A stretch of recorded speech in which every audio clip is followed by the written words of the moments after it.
Ես երկու օր մտածում եմ, թե ինչպես կարելի է ներկայացնել նախագահ Քոչարյանի կերպարը, հա։ Ի վերջո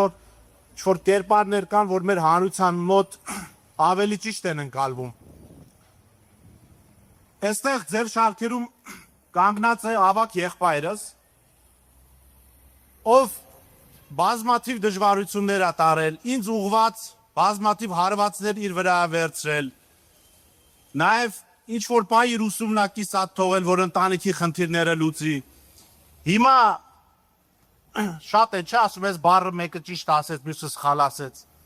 Հիմա ես ավագ եղբորիցս լավ հայերեն գիտեմ, բայց երբ կարիք եմ ունենում, զանգում եմ ավագ եղբորս օգնության համար։ Ես կարծում եմ նախագահ Ռոբերտ Քոչարյանը որպես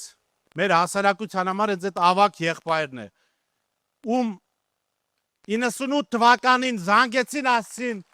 մենք քո կարիքը ունենք Հայաստանում։ Եվ հիմա ես կուզեմ հենց այդ կերպարի մեջ նայենք։ Հիմա ամեն մեկս այդ ավագ եղբոր, հենարանի, աջակցի կարիքը ունենք։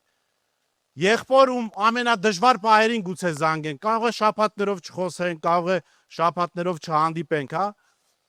Այս համապատրաստի ելույթս կարծում եմ սրանով պիտի ավարտեմ, որ մենք որպես հասարակություն այս դժվարության մեջ հայտնված մենք ունենք նախագահ Ռոբերտ Քոչարյանի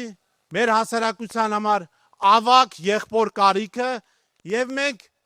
համաձայն ենք, դիմում ենք իրան եւ ասում ենք ավագ եղբայր, մենք քո օգնության կարիքն ունենք։